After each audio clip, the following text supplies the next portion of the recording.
Bueno, entonces en esta tercera parte vamos a terminar de analizar los significados de los conceptos que tienen que ver con la geografía política. En este caso, los que nosotros vimos en la segunda parte, que son estado, población, territorio y ordenamiento territorial. Entonces, vamos a continuar luego de ver las características y la definición de estado, a ver el concepto de territorio. Este concepto de territorio, según este texto de Santillana, que además es muy claro y conciso, nos habla de precisamente que es cuando un grupo de personas se establecen en un lugar de manera permanente, en un espacio geográfico determinado y llegan a acuerdos y se adaptan además al ambiente en el que habitan, podríamos llamar a este espacio territorio, ¿cierto? Es un lugar en el espacio donde habita un grupo social y se delimita con respecto a otros gracias a ciertas características como unas fronteras o unas líneas imaginarias. Esto me recuerda, este concepto de territorio me recuerda precisamente al libro de introducción a la historia de Joseph Fontana, cuando él habla acerca de cómo el hombre pasó de ser nómada, de habitar de un lugar a otro y de esta manera poblar la tierra entera, a ser sedentario, establecerse en un lugar apropiado, en un lugar, específico. Al establecerse el hombre en un lugar específico, lo que llamaríamos territorio, lo hace debido a uno de los descubrimientos más importantes de la humanidad, que es la agricultura, ¿cierto?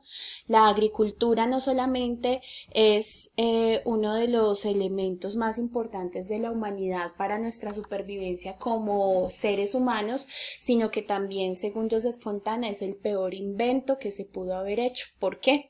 Porque el territorio se constituye a partir precisamente de ese sedentarismo que lleva a que usted entonces va a sembrar una semillita y para sembrar esa semillita y que le dé fruto y ver ese fruto, pues tiene que cuidarla. Entonces el cuidado hizo que los hombres, los Homo sapiens de la época, tuvieran que quedarse esperando a que la semilla creciera. No solamente quedarse ahí, sino abonar la tierra, plantarla, cuidarla, ¿sí? Entonces todo esto hizo que el hombre se quedara en un espacio. Como esa semillita, el ejemplo es que como esa semillita la cuidó él, la conservó, mejor dicho, estuvo muy pendiente de esa semillita, entonces es suya, ¿cierto? Al ser suya, él la va a defender a capa y espada de otros humanos que quieran venir a quitarle su semillita. ¿Por qué entonces Joseph Fontana dice que la agricultura es el peor invento de la humanidad? Porque la agricultura trae consigo conflictos, guerras y un concepto que es primordial, que va a ser el de la propiedad privada. ¿Qué quiere decir propiedad privada? Esto es mío, ¿cierto? Entonces, al saber que esa semillita, que ese cultivo que los hombres empezaron a hacer era propio y tenían que conservarlo y cuidarlo, empezaron a generarse fronteras, líneas imaginadas, y en este caso lo que ustedes ven aquí en azul, que estas fronteras terminaron siendo causa y consecuencia de hostilidades y conflictos entre gobiernos, por lo que es necesario que el territorio se constituya de una manera delimitada, ¿sí? Que hayan espacios tanto marítimos como continentales como aéreos que tengan que sean, digamos, apropiados por ciertos estados o territorios para que no se sigan generando los conflictos. ¿Ya? Entonces aquí vemos la importancia de lo que significó y de lo que significa el territorio como ese espacio geográfico donde habita ese grupo social, ¿sí? Donde entonces empiezan a confluir una serie de elementos como lo son lo económico, lo político, lo cultural, y que obviamente busca ser protegido ante cualquier amenaza externa y garantizar la paz y la integridad del territorio y de los pobladores. Y así vamos entonces al siguiente concepto, que va a ser el concepto de la población. Es muy sencillo ya este concepto porque vamos a definir la población, como bien lo dice ahí, como todas aquellas personas que están en un lugar determinado dentro de unos límites territoriales. Según lo que dice Joseph Fontana, para que esta población entonces haga parte del Estado debe considerarse como ciudadanos. Y ese concepto de ciudadanos tiene una carga no solamente histórica, sino una carga importantísima dentro de lo que serían los derechos y los deberes de cada individuo, porque usted, perteneciente a un Estado que está en un territorio, va a tener una cosa que se llama constitución política, que va a ser ese contrato social, ¿cierto? Que va a garantizar no solamente que usted tiene derecho al desarrollo, a la vida, a la salud, al crecimiento, al bienestar, sino que también va a garantizar que usted también deba cumplir con una serie de responsabilidades, lo que dice aquí, para mantener la convivencia, la paz y la justicia social. Entonces, he ahí la importancia también de la población como parte fundamental dentro de esto que nosotros vamos a llamar el lenguaje de la geografía política. Entonces, ya vamos con 3 términos dentro de ese lenguaje, que va a ser el término de Estado, el término de territorio y el término de población. Finalmente, el otro concepto del que nos habla el lenguaje de la geografía política es la idea de ordenamiento territorial. Si yo habito en un territorio y somos un grupo de personas que nos ceñimos por una normatividad y por ciertas, digamos, cláusulas o convenios que quisimos llevar a cabo para poder vivir en paz, también en términos geográficos tiene que haber una organización, ¿cierto? Yo no puedo construir mi calle porque es que ahí solamente voy a pasar yo, no puedo construir mi carretera, no, yo tengo que pensar en el bienestar de todos. De ahí aparece la idea de ordenamiento territorial, que lo que hace es favorecer el ejercicio del poder político por parte de las autoridades representantes del Estado para la organización del territorio en unidades que puedan ser regiones, provincias, departamentos o municipios, y también que esta organización y este ordenamiento territorial por regiones, provincias, departamentos y municipios, al ser administrado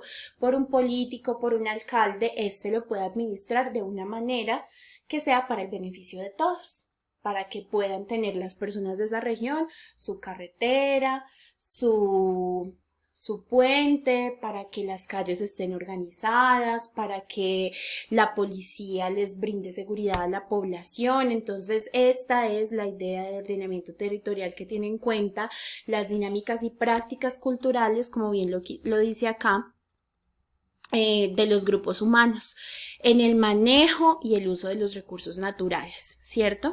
Entonces, ellos también, ¿qué es lo que pretenden hacer con este ordenamiento territorial? Ordenar el territorio de manera en que sea únicamente en los espacios donde decidan los gobiernos y las administraciones que se puedan, por ejemplo, construir casas o apartamentos, que a una persona no le dé por decir es que yo quiero construir aquí mi casa en medio de un páramo o en medio de un humedal, que son, digamos, biomas y ecosistemas importantísimos para la vida de nosotros. Entonces, el ordenamiento territorial lo que hace, como bien lo dice su palabra, es ordenar el territorio, tanto en espacios de regiones como también ordenarlo a partir del desarrollo integral y equitativo para todos y cada uno de los habitantes del territorio.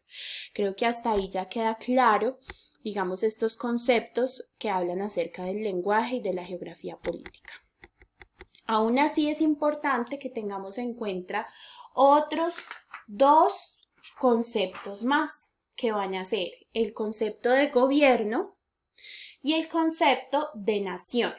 El concepto de gobierno, vamos a decir, cuando hablamos de gobierno, uno inmediatamente se imagina a quiénes, a los políticos, ¿cierto? Al presidente, a los senadores, a los alcaldes, pues precisamente el Estado se manifiesta ante sus miembros por medio del gobierno y las diferentes instituciones que lo componen. El término gobierno, como bien está subrayado aquí en azulito, hace referencia a todas las acciones que ejercen las autoridades para orientar el ejercicio ciudadano, la economía y educación de los habitantes de un país. El gobierno administra, el gobierno tiene sus instituciones que lo que hacen es garantizar que ese gobierno pueda mantenerse en pie y por lo general está conformado por un jefe de gobierno que es un presidente o por un primer ministro y por un gabinete o consejo, senadores o ministros cuya función es ayudarle precisamente al ejercicio de gobernar y a que el presidente cumpla los objetivos. Dentro de estos gobiernos vamos a hablar, y acá podemos colocar ese subtítulo, de los sistemas de gobierno. En la actualidad se distinguen 4 sistemas de gobierno que son bastante discientes y con los cuales también hemos visto ejemplos en la historia, ¿cierto? Se diferencian de acuerdo al tipo de relación entre el Estado y los ciudadanos y la composición de las instituciones y los órganos. Vamos a ver cómo. El primer gobierno va a ser el gobierno autocrático, que la característica principal del gobierno autocrático es que es uno solo el que ejerce toda la autoridad de manera ilimitada. Es decir, en este caso podríamos hablar de un dictador o por una junta militar, un partido único que ejerce la autocracia, que es el único que toma las decisiones y que no tiene a quien compartirle las decisiones que ejerce, ¿cierto? No, los ciudadanos no participan, no hacen las leyes, absolutamente nada. Es ese hombre o ese partido único el que ejerce el poder.